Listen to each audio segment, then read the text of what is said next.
Sunt Daniela și vă spun bun găsit tuturor! Astăzi vă propun să facem împreună acest tip de crăciuniță. Eu i-am zis crăciuniță stilizată. Ea nu este lucrată într-un mod clasic, dar este un mod de lucru foarte ușor și foarte rapid. Și este și de mare efect, zic eu. Eu aceste crăciunițe le agăț în pomul de Crăciun sau le folosesc ca elemente în diverse decorațiuni de Crăciun, cum ar fi aceasta. Ele se pot lucra cu 6 petale, cum este aceasta sau aceasta, dar și cu 5 petale. În filmarea de astăzi mi-am propus să facem împreună această crăciuniță pe care am folosit-o ca element la decorarea coroniței cu înger păzitor. La crăciunițele pe care le pun în pomul de Crăciun le-am făcut și această tortiță. Pe aceasta, pe care intenționez să folosesc ca element la o decorațiune de tip coroniță, nu le-am mai pus această agățătoare. Haideți să facem! În această filmare voi folosi un fir de bumbac mercerizat, puternic mercerizat, relativ subțire, puțin mai subțire decât Alize Miss. Este un bumbac chinezesc denumit Cotton Pearl. Și alături de el voi folosi un fir de lamen nud dintr-o bobină la con. Asta pentru a-i da puțină strălucire crăciuniței noastre. Pentru lucru am folosit o croșetă numărul 2. Vreau să precizez însă că la coronița pe care am făcut-o, eu am folosit un fir multiplu, format din mai multe fire de bumbac foarte subțire și același fir de lurex nud. De asemenea și croșeta numărul 2. Am ales să folosesc acest fir de bumbac mercerizat pentru că se lucrează mai ușor și se vede mai clar în filmare modul de lucru. Haideți să facem! Pentru început fac prima petală a crăciuniței. Petala mică, cum îi spun eu. Încep cu 6 ochiuri de lanț.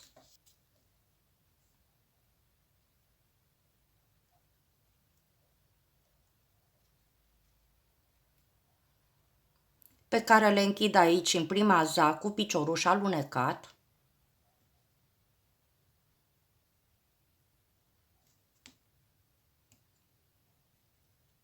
În interiorul acestui cerc voi face 6 arcade de câte 4 ochiuri de lanț pe care le închid cu picioruș scurt.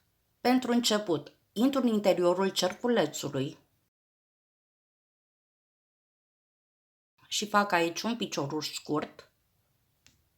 Fac 4 ochiuri de lanț pe care le închid tot în interiorul cerculețului cu picioruș scurt.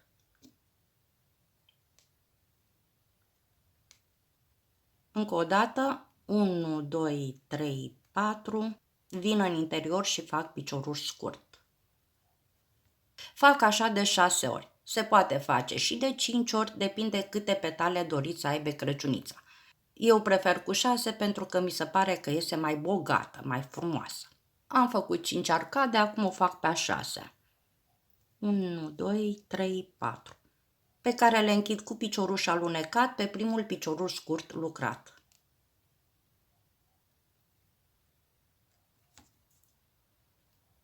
Rândul 2 al petalei.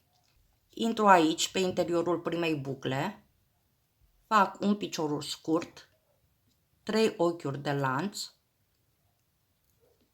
și apoi tot aici un picioruș dublu prelungit, un ochi de lanț și încă un picioruș dublu prelungit. Cobor acum cu 3 ochiuri de lanț, 1, 2, 3, tot în interiorul acestei bucle.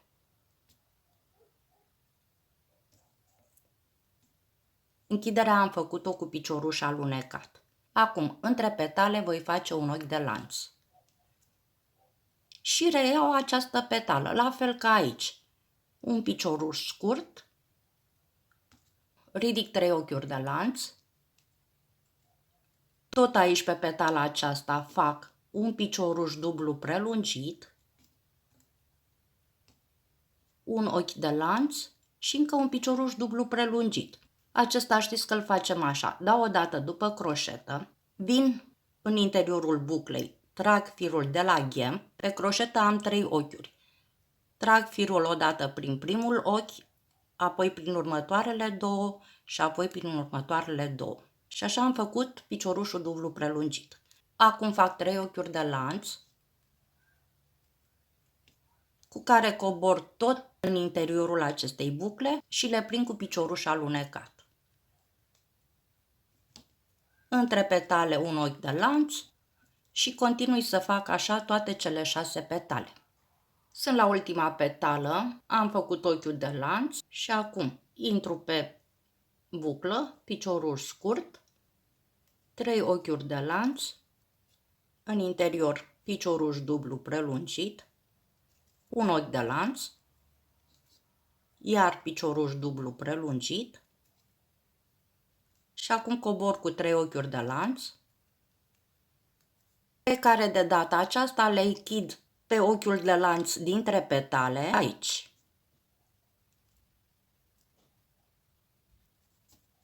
Am făcut și al doilea rând al crăciuniței. Trec acum la rândul numărul 3.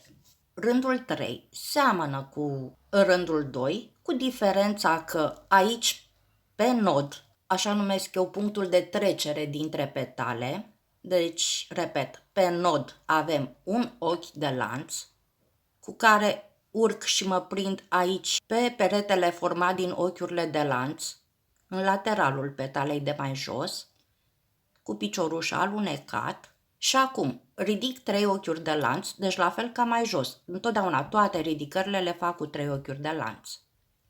Intru pe mijlocul petalei, între cele 2 piciorușe duble și fac aici un picioruș dublu prelungit,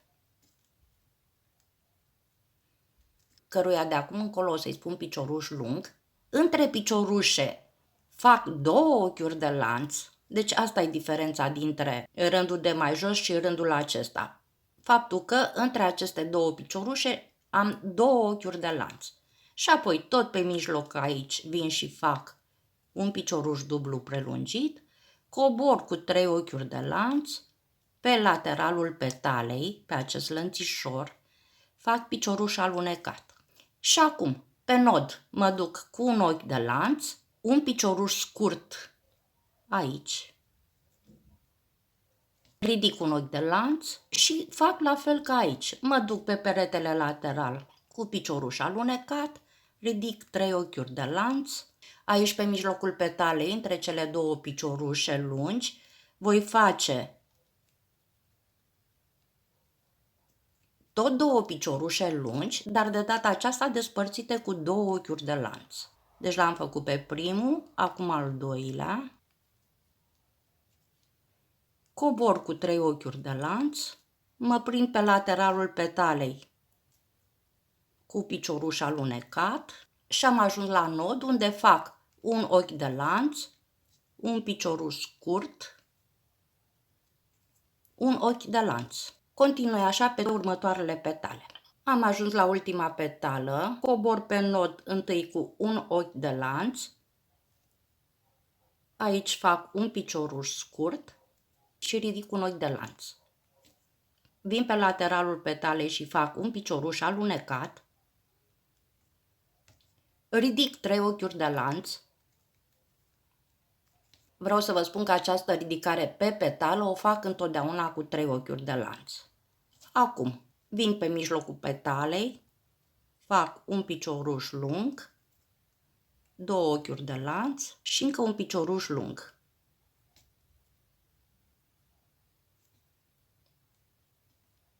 Cobor cu 3 ochiuri de lanț, pe lateralul petalei, le închid cu picioruș alunecat și acum cobor la nod cu un ochi de lanț și prind aici cu picioruș scurt. Acesta a fost rândul 3 al crăciuniței. Rândul numărul 4. De la nod ridic 2 ochiuri de lanț, intru pe lateralul petalei cu picioruș alunecat, ridic 3 ochiuri de lanț, așa cum am spus că toate ridicările pentru înălțarea petalei le fac cu 3 ochiuri de lanț, iar acum, pe mijlocul petalei, voi face 2 piciorușe lungi, 2 ochiuri de lanț și alte 2 piciorușe lungi.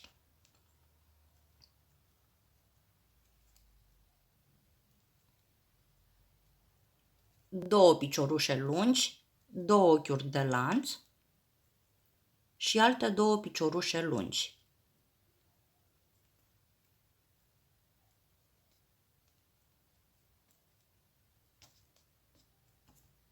Cobor simetric, adică 3 ochiuri de lanț, picioruș alunecat pe lateralul petalei.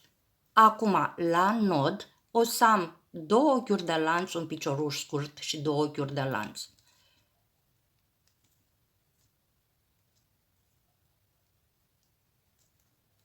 Deci ce vreau să rețineți? Că rândurile care urmează de acum încolo vor avea pe nod atâtea ochiuri de lanț câte piciorușe am de o parte și de alta a mijlocului petalei. Deci aici am 2 piciorușe lungi și pe nod am 2 ochiuri de lanț.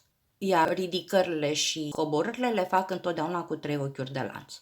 Mai facem o dată. Intru pe lateralul petalei cu picioruș alunecat, ridic 3 ochiuri de lanț, pe mijlocul petalei fac 2 piciorușe lungi, 2 ochiuri de lanț și alte 2 piciorușe lungi.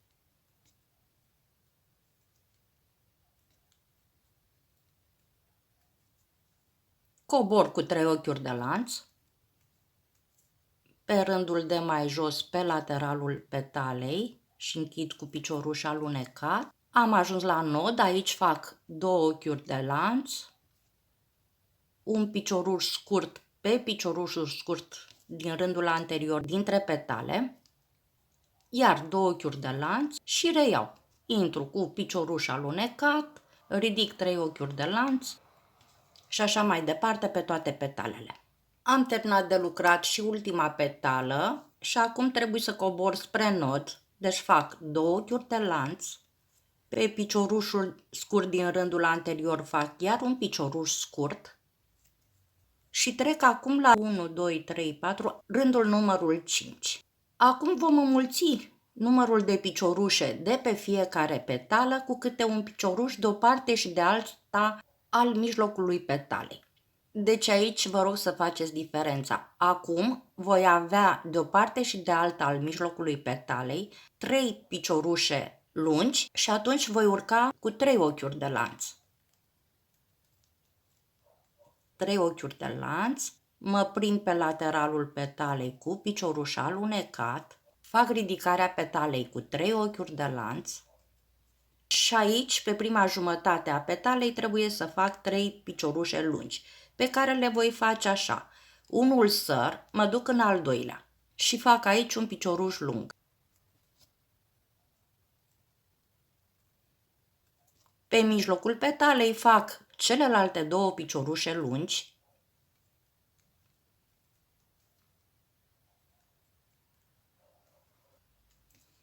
Aici pe nod am urcat cu 3 ochiuri de lanț, deci pe mijlocul petalei voi avea tot 3 ochiuri de lanț.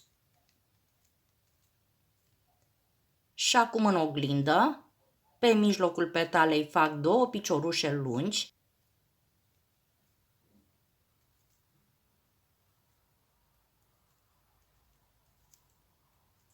Și al treilea îl fac pe următorul picioruș lung, aici.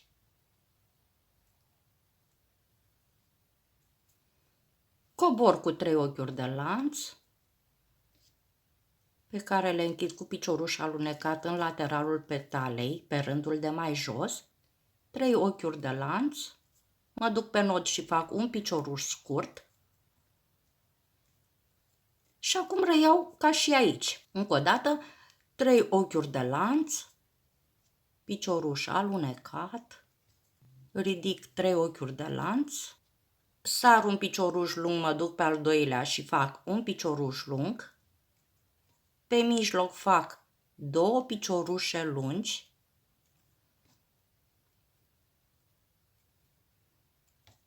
pe care le despart cu 3 ochiuri de lanț de celelalte piciorușe lungi.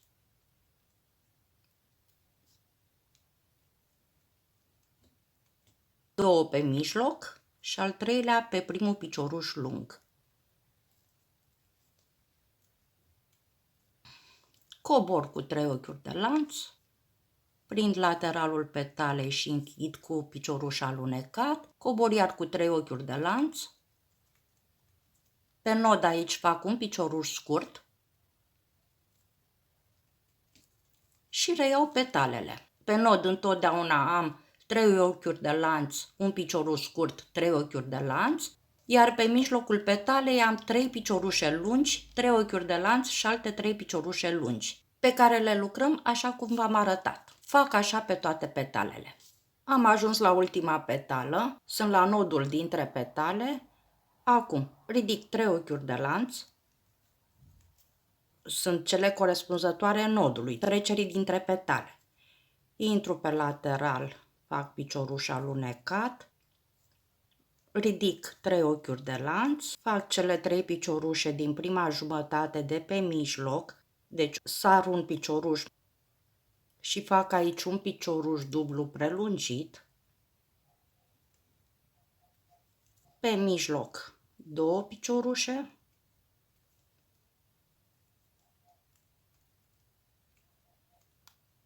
trei ochiuri de lanț, pe cealaltă jumătate a mijlocului 2 piciorușe lungi,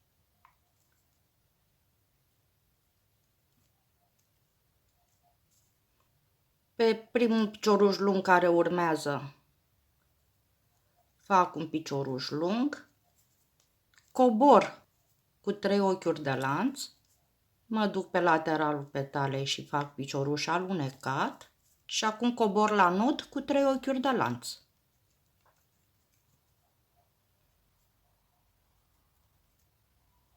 Picioruș scurt. Acum fac un rând pregătitor pentru bordurare. De la nod, deci dintre petale, ridic 4 ochiuri de lanț. Acum mă prind pe lateralul petalei, dar atenție, mă prind cu picioruș scurt. Fac 2 ochiuri de lanț, mă duc pe mijlocul dintre cele 3 piciorușe și fac aici un picioruș scurt, 2 ochiuri de lanț, intru pe mijlocul petalei și fac un picioruș scurt. Aici pe mijloc fac o buclă formată din 4 ochiuri de lanț, pe care o închid cu picioruș scurt tot pe mijlocul petalei și apoi în oglindă. 2 ochiuri de lanț, mă duc pe mijlocul dintre cele 3 piciorușe și prind cu picioruș scurt. 2 ochiuri de lanț, vin pe lateralul petalei și fac un picioruș scurt și cobor spre nod cu 4 ochiuri de lanț. Aici la nod fac un picioruș scurt și apoi continui așa pe toate petalele. Deci atenție, pe lateralul petalei trebuie să am 2 prinderi cu picioruș scurt. Deci una este aici și una aici. La fel și în partea cealaltă. Una este aici și una aici. Am ajuns de unde am plecat, fac cele 4 ochiuri de lanț și închei aici pe nod cu picioruș alunecat. Și acum tai firul, pentru că voi veni și voi face bordurarea cu un fir auriu. Firul acesta nu trebuie să-l ascund cu acul, pentru că la bordurare o să-l prind în timp ce lucrez. Firul cu care fac bordurarea este un fir multiplu, format din 3 fire de lurex galben, un fir de lame auriu și un fir de lurex nud. Se lucrează mai greu cu acest fir multiplu. Dacă aveți un fir răsucit de grosime aproximativ cu acesta cu care am lucrat, este mult mai bine și se va lucra și mai ușor. Aici am firul cu care am terminat rândul pregătitor și acum mă duc în alt loc, cu o petală înainte, zic eu, și prin firul auriu.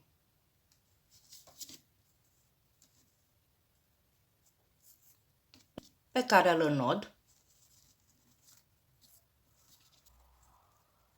Acest fir îl prind acum în lucru și încep bordurarea. După ce am înodat firul, vin aici și fac un picioruș scurt, prind și acest capăt al firului în lucru. Pe cele 4 ochiuri de lanț fac 4 piciorușe scurte.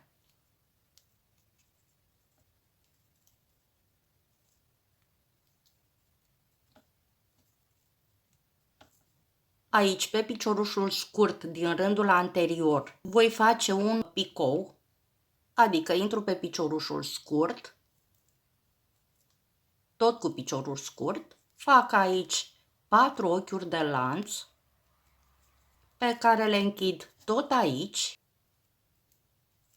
cu picioruș alunecat. În continuare, pe cele 2 ochiuri de lanț fac 2 piciorușe scurte, și la următoarea prindere, aceasta cu piciorul scurt de aici, fac chiar picou de 4 ochiuri de lanț.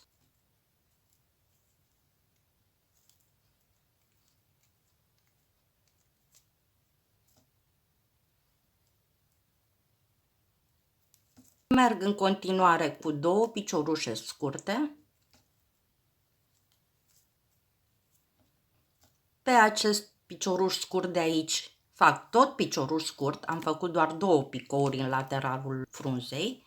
Pe mijlocul petalei aici fac un picioruș scurt, apoi tot aici vin și fac un picioruș scurt, 6 ochiuri de lanț, pe care le închid tot aici cu picioruș scurt. Mai fac un picioruș scurt tot pe vârful petalei, deci am pe vârful petalei, pe cele 4 ochiuri de lanț, am un picioruș scurt, un picou format din 6 ochiuri de lanț pe care l-am început cu piciorul scurt și l-am încheiat tot cu piciorul scurt și am mai făcut un picioruș scurt. Deci, practic, pe cele 4 ochiuri de lanț am 4 piciorușe scurte. Și acum în oglindă, pe acest picioruș scurt fac un picioruș scurt, pe ochiurile de lanț 2 piciorușe scurte, pe piciorușul scurt fac picoul de 4 ochiuri de lanț, pe care îl închid de data aceasta cu picioruș alunecat. Pe lănțișorul acesta de 2 ochiuri fac 2 piciorușe scurte, fac și al doilea picou,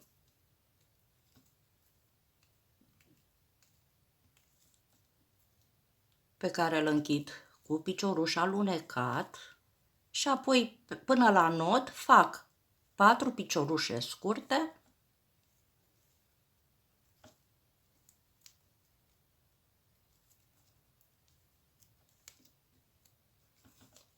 pe care le închid cu un picioruș alunecat pe nod. Trec la următoarea petală pe care o fac la fel ca aici. Adică voi continua cu 4 piciorușe scurte, dar atenție, prindeți și firul acesta care a rămas de la partea albă a acestei flori și merg în continuare la fel ca aici.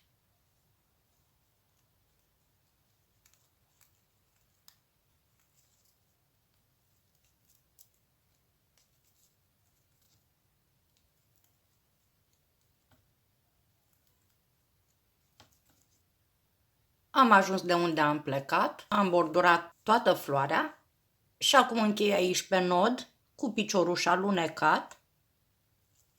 Mai fac un ochi de lanț de siguranță și tai firul. Acest fir o să-l ascund pe dedesubt cu acul.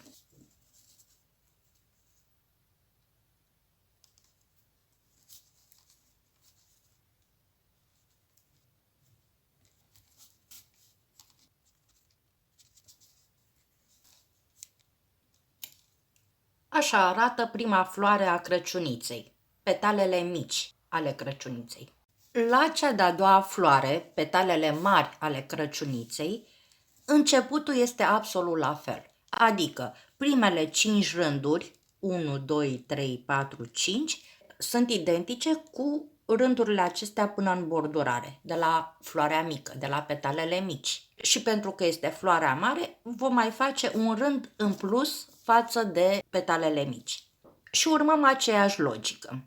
Deci aici, la nod, am avut 3 ochiuri de lanț, piciorul scurt, 3 ochiuri de lanț.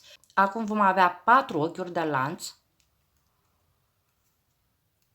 pe care le închid aici cu picioruș alunecat.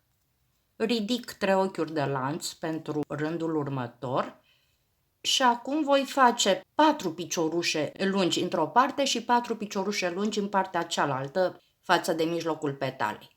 Deci sar un picioruș, mă duc în al doilea, fac picioruș lung,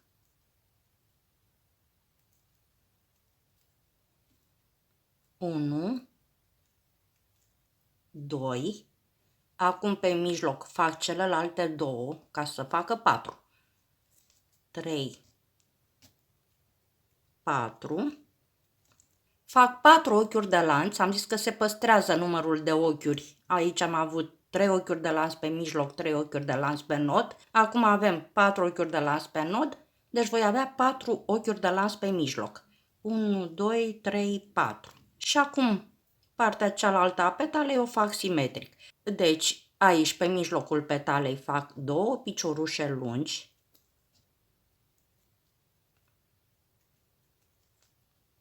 în următorul picioruș fac un picioruș lung și în următorul picioruș iar fac un picioruș lung, adică al patrulea de pe partea aceasta.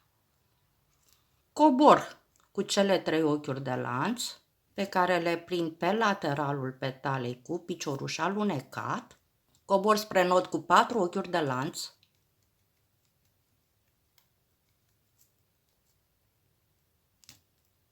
pe nod fac un picioruș scurt, ridic chiar 4 ochiuri de lanț și apoi se reia ca la petala anterioară. Deci mă prind aici cu picioruș alunecat, ridic 3 ochiuri de lanț și fac mijlocul petalei, la fel ca aici. Fac așa pe toate cele 6 petale. Sunt la sfârșitul acestui rând, am făcut cele 4 ochiuri de lanț, cobor pe nod și fac aici un picioruș simplu și acum fac rândul pregătitor pentru bordurare. Și merg în aceeași logică. Deci am pornit pe nod cu un ochi de lanț, 2, 3, 4 și acum urmează 5 ochiuri de lanț.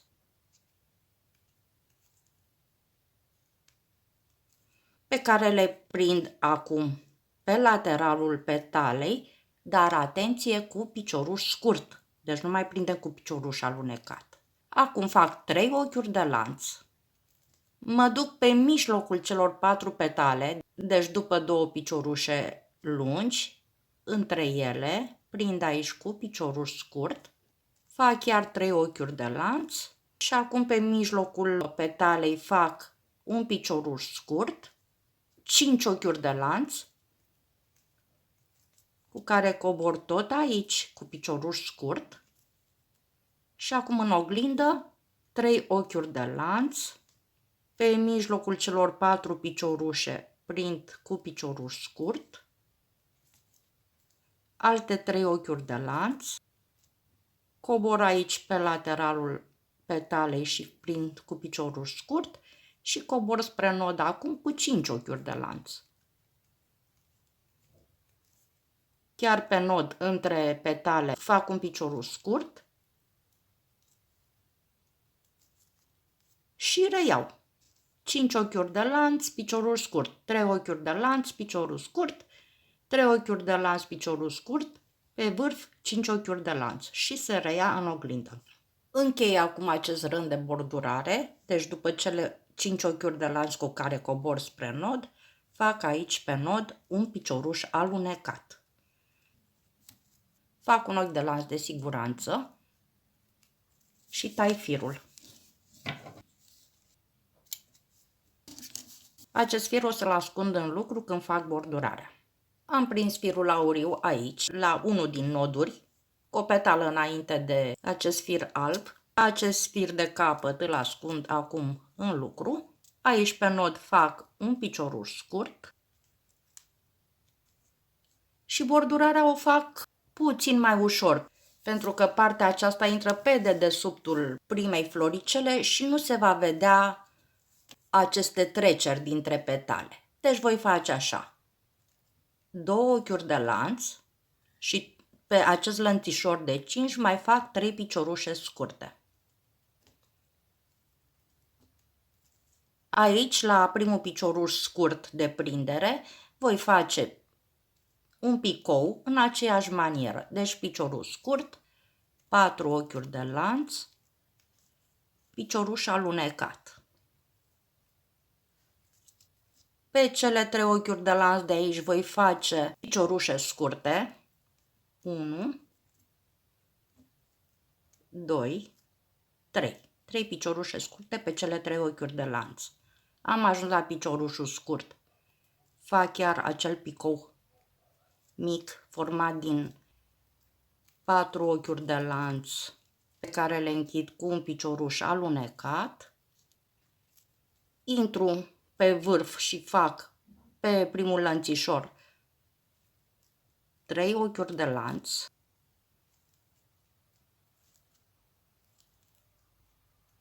Trei piciorușe scurte.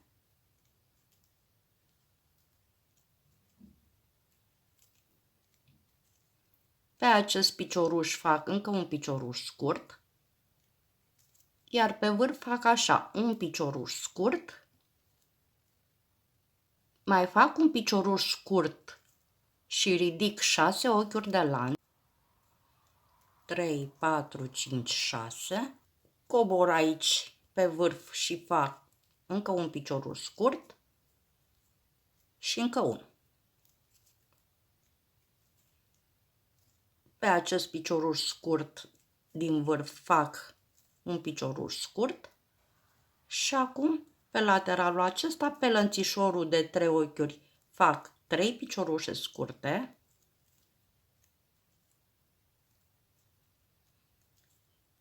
pe piciorușul scurt fac un picou de 4 ochiuri,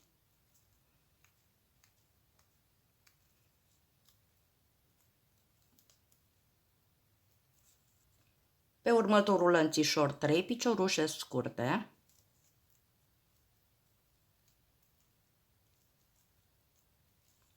iar un picou de 4 ochiuri pe piciorușul scurt de aici,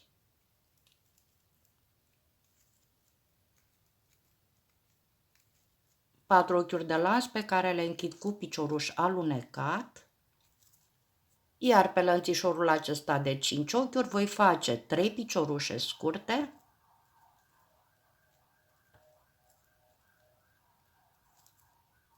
două ochiuri de lanț pe care le închid pe nod cu picioruș alunecat. Și reiau la fel ca aici. Cu două ochiuri de lanț, am grijă să prind și acest fir de capăt, fac 3 piciorușe scurte,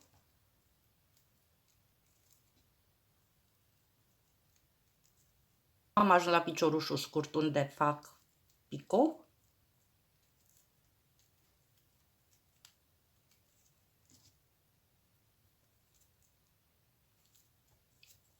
și așa mai departe, identic cu această petală. Am încheiat și cel de-al doilea rând de petale ale crăciuniței, petalele mari, cum le spun eu. Deci acestea sunt petalele mici și acestea sunt petalele mari. Urmează acum partea a treia, care este o parte de frunze ale crăciuniței. Eu aceste frunze le voi lucra cu aceleași fire, deci cu alb și auriu, însă frunzele pot fi făcute și cu altă culoare, spre exemplu verde, care chiar dau impresia de frunze. Însă eu am făcut mai multe încercări și vă spun că mai frumoasă este crăciunița când toate cele trei părți sunt făcute cu aceleași fire.